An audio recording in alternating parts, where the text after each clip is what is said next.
Welcome to morning coffee break. Hope everybody's doing great today. It's been kind of cold. Makes me hurt all over. All of us do. We all got arthritis. Mine, I've had sports injuries, injuries from accidents and stuff. A lot involving my knees. Both my knees are messed up. You really can't tell it on these cold days. Boy, it's hard to get up off the couch sometimes. It hurts so bad. So anyway, it's Wednesday, January 8th. Enough of that moaning and groaning. Currently it's 21 degrees. High today is 29. Chance of precipitation 11% and winds at 4 miles per hour. All right. Today there will be a Blessed Moments of Praise video. Definitely check it out. They're I think they're very inspiring, and you know, I use the thumbnails from the morning devotions. I just save them until I got enough to make one of these, and put one of my new intros and another intro that's really good. So I mean, it's good for that video in particular too. So check that out today. It's not a very long video. What's for dinner? I'm working through, like I said, I'm rotating out the things from our freezers, trying to get, you know, a lot of it gone if it's been in there for a while. And so I'm working through the hamburger right now. And I had those hamburger patties the other day, and with that 4-6's Cowboy burger seasoning, they're amazing. I highly recommend that if y'all get some. Let's see, where is that stuff? I'll show you what this one looks like. I got 2 of them. I used the other one on the ham the other day, and it was great. This is the one I used on the ham the other day. Smoky maple. Delicious, great smoky flavor. And it's got like brown sugar granules in it. I don't know how you can tell, if you can see that. See what I mean? And just fantastic. This is what I use in the hamburger. The first time I had some frozen hamburger patties, and I just put it on the outside of them.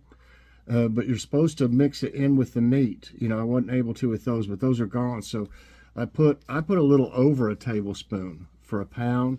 It says a tablespoon. I put a little bit more, not much more. But anyway, just mix it up. I had some, you know, vinyl gloves or whatever, plastic gloves, and mixed it all up real good and made it into patties. Oh my gosh. And then we had some steak sauce. So this is what it's Cowboy Camp Burger.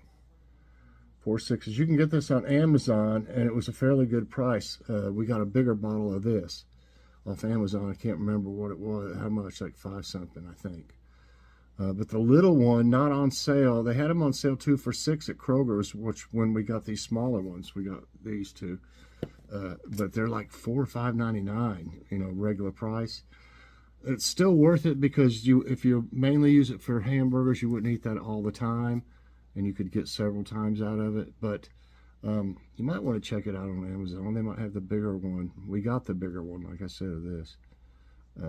Excellent. Best burger taste. I mean, it's unbelievable. Okay, so tonight I need to get this going soon and put it in the crock pot. Chili and cornbread be a good winter meal, and that way I can use this other roll of Kroger brand. It's a Chub that they had on sale. It's ground chuck, but it's not the Black Angus. They're still good. I've had them before.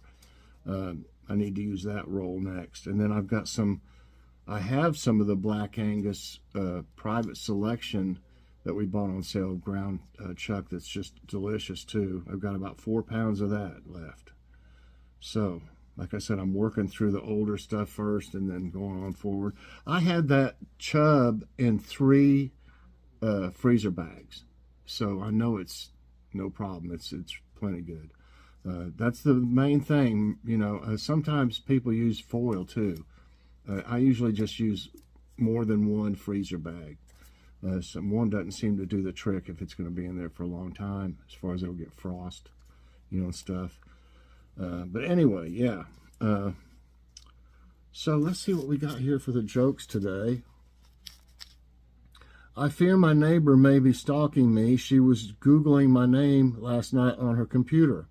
I saw it clearly through my binoculars.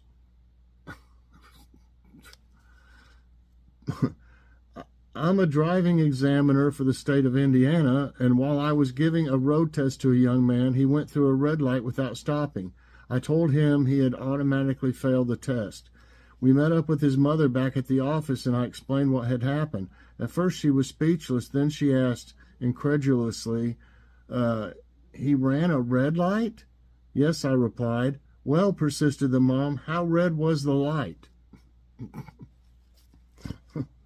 And today's thought of the day is from Golda Meir, M-E-I-R. I always wonder how to pronounce that right. Golda Meir, I think. Don't be so humble. You are not that great. Okay. And I got one here. I want to see. It says a royal challenge. Beat kings and emperors in this history quiz. Okay. Let's see. I hope it, hope it's got some good questions. Okay, the tomb of which boy king was first discovered in 1922? Ramses II, Amenhotep, Tutankhamun, Khufu. And I really find Egyptian history very interesting. I'm going to say Tutankhamun, King Tut. That's right. British archaeologist Howard Carter and his workmen discover a step leading to the tomb of King Tutankhamun. In the Valley of the Kings in Egypt on November 4, 1922. The King Tut had died when he was 18, but they don't mention the curse. A bunch of those guys that discovered that died for various reasons is right pretty quick afterwards. They thought that was kind of weird, I'm sure, since there was a curse put on it. Pharaohs were leaders of which country in ancient times? Spain, Germany, Egypt, Russia. Okay, that's Egypt. The pharaoh in ancient Egypt was a political and religious leader of the people and held the titles Lord of the two lands and High Priest of every temple. Well, that's good. Wow. I don't know. They've got one theme here, it seems like, and okay, here we go to something about France instead of just Egypt. Which of the following was the Queen of France in the 18th century? Marie Antoinette, Maria Louisa of Parma, Mary the First, Elizabeth the First. Well, I think Elizabeth is from England. Mary. Well, I'm going to go with Marie Antoinette. That's right. Marie Antoinette, Austrian queen consort of King Louis the 16th. Louis the XV1, wouldn't that be 16? Of France. Her name is associated with the decline in the moral authority of the French monarchy in the closing years of the ancient regime. What was the name of the famous castle of King Arthur? Lancaster, Ripley, Canterbury, Camelot. Well, I've seen tons of like medieval movies and stuff. Braveheart comes to mind. That would be Camelot. Camelot is a legendary castle and court associated with King Arthur Absent in the early Arthurian material, Camelot first appeared in the 12th century French romances, and goes on and on about it. Okay. The Vatican is organized under what form of government? Democracy, bureaucracy, despotism, theocracy. I really don't know this. I thought the Vatican was just like Catholic, maybe. They got a show right now. I don't know what it's on, which one it's on, Netflix or what, but it's pretty good.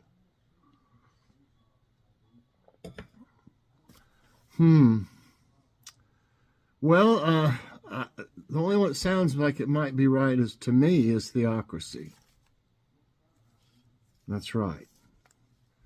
Vatican City State is governed as a theocracy. And by the way, this stuff here where it says, and did you know about it? It doesn't pop up until you answer. Vatican City State is governed as a theocracy, or more precisely, as an absolutely theocratic elective monarchy. The chief of state is the Pope. Okay, and that's what they were doing in that show, trying to elect, I think, a new Pope. But it is pretty interesting. I mean, that show, I can't remember what it's called right now. It's got a lot of people in it, actors in it that you'd know. John Lithgow, I think, is one of the priests. They're not preachers, I don't guess. They're priests. Okay, anyway. Which country did the Tudors rule? Tudors. Spain, Germany, England, France. Well, I don't really know. I think, isn't there some kind of show about something like this? I want to say France. Oh, I pressed Germany. Anyway, I would have pressed France, and it's actually England, so I missed this one. The House of Tudor is an English royal dynasty of Welsh origin, which gave 5 sovereigns to England: Henry the Seventh and his son Henry the Eighth. Well, just got a lot of stuff like that. What was the title given to the wife of the Tsar? Tsar, Tsarina, Tsardinia, Tsar Mistress, Tsarette, Tsardinia, Tsarina. I want to go, I don't know, Sardinia maybe? No, it was the first one. It was the first one, Tsarina. There's the Tsar and there's the Tsarina. Sardinia sounds better to me.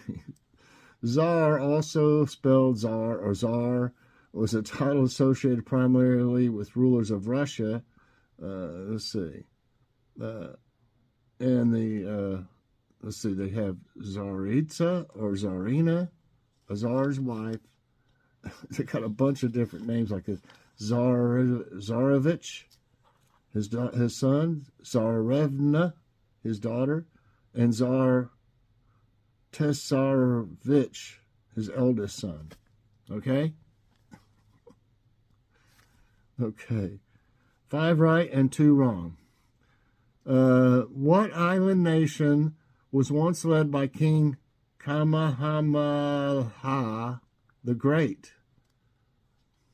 Kamehameha the Great.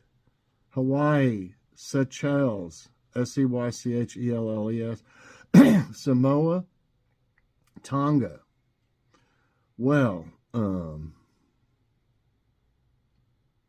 that sounds like Hawaii, just the name, but I could be Samoa. I'm going with Hawaii. That's right. A great warrior, diplomat, and leader, King Kamehameha I united the Hawaiian Islands into one royal kingdom in 1810 after years of conflict. I bet that's him in that statue in the original Hawaii Five-0. I think they also showed it in the new Hawaii Five-0 that they had out. I don't think it's on anymore. I mean, it's on, but I don't think they make it anymore. I'll bet you anything that's the one that's in that statue they show at the first of it. Okay, I got two more. Who was the first British monarch to celebrate a platinum jubilee? I don't know. Elizabeth II, Victoria, Edward VIII, William the Fourth. Let's see. I'm going with Edward VIII. No, it's Elizabeth II. In 2022, Queen Elizabeth II became the first British monarch to celebrate a platinum jubilee, marking 70 years of service. Wow. And she just was a great woman too, really. Which ancient kingdom did King Nebuchadnezzar II rule? Ancient kingdom. Rome, India, Egypt, Babylon. I think I know this from our morning devotions. Okay? I think it's Babylon. Right. Nebuchadnezzar II was the greatest king of ancient Babylon during the period of the Neo-Babylonian Empire, succeeding its founder, his father, Nabopolassar. Okay? All right, everybody. I ended up with 7 right and 3 wrong today. I enjoyed these. A couple of them were kind of easy, but not, some of them, like I said, I had no idea. I get lucky when I think about it. Sometimes I just get lucky, I think. But anyway, I hope you enjoyed it. It was something different. I like that. So if you did, I hope you will press that like button. Also subscribe if you haven't already, and share this out and hit that so you get all my videos as soon as they come out. Everybody, thanks so much for watching. Definitely check out Blessed Moments of Praise later on today. It'll give you some inspiration for sure. Bye, everyone, and God bless.